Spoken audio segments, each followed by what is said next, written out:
Well, this crisis fueling new calls for President Biden to reverse his decision. Remember, it was practically on the first day to kill the XL pipeline, something Nebraska Republican Governor Pete Ricketts wants to see, the overturning of that decision, and he joins me now.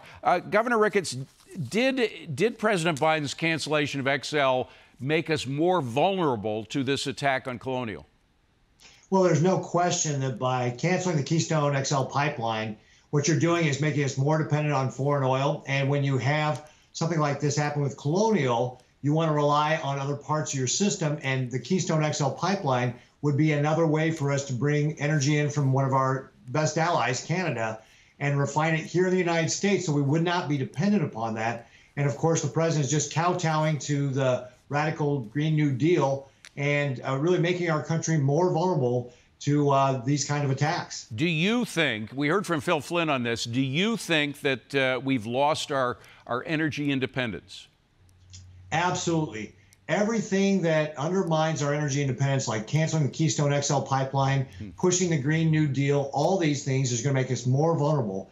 And it was one of the things that was a strength in their last administration, that we were starting to become a net exporter of petroleum products. That made us strong in the world. This is making us weaker in the world. Now, we don't know all the details. We talk about Russia and their involvement, whether it had, but we know that there was some kind of payment to the hackers, whether it was in Bitcoin or something else. It totaled maybe $3 or $4 million. The question of whether the president knew about this payoff or even perhaps suggested that it be done is still up in the air. The president responded to a question about this earlier in the week. Let me play that and get your reaction. Roll tape. Were you briefed on the fact that the company did pay the ransom? I have no comment on that. Now, no comment, Governor, is not a denial. Does it concern you that the United States might have been involved in that decision to pay off the hackers? Yeah, negotiating with terrorists is always a dangerous thing. And we've seen this throughout our history. When you negotiate with terrorists, you just end up in a worse position. And this is why we want to make sure that we've got all of the above energy strategy, that we've got diverse forms of energy, and why the Biden administration should reverse its policy, start getting started on the Keystone XL pipeline, because that will help us become more energy independent and help avoid having to negotiate with terrorists in the future. I mean, when we pay off terrorists, that is a horrible thing for this country to be doing. You know, you mentioned the pipelines. The administration can't keep it straight among their various secretaries about whether pipelines are good or bad, sort of a disagreement between the energy secretary and the transportation secretary. Let me play that clip and get your response. Certainly when you're talking about the efficiency of moving petroleum products, that's why we have pipelines. This particular area of the country, this is why we have doubled down on ensuring that there's an ability to truck oil in, gas in, but the pipe is the best way to go. Isn't it true that pipelines are more carbon delivery efficient than trains or trucks or other forms of delivery? If you could answer just that limited question. True. So is there a little confusion in the administration about whether pipelines are a good or bad thing?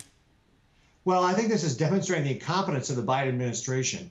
Look, everybody knows, if you look at the data, that pipelines are the most efficient way, they're the most carbon reducing way, and they're the safest way to be able to transport this. We've got 20,000 miles of pipelines here in Nebraska that are carrying things like oil all across our state, and they do it in a safe way.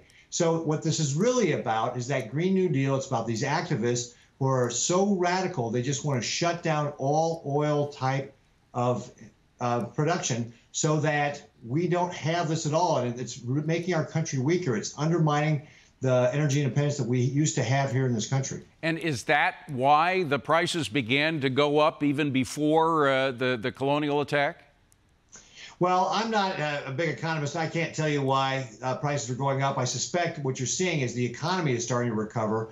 But that's all the more reason why we should be pursuing an all of the above strategy that strengthens everything, including our oil production. Taking a pause on our federal lands drilling, that's going to be something that drives prices up. The fact that people want to drive more, that's going to drive prices up. That's why we need to push forward with projects like the Keystone XL pipeline to make sure that we've got that energy to be able to supply to our people and make this country stronger and more independent. All right. Well, let's hope we're over the worst part of the colonial hacking. We'll see if that happens. But Governor, thank you so much. We really appreciate you coming in today.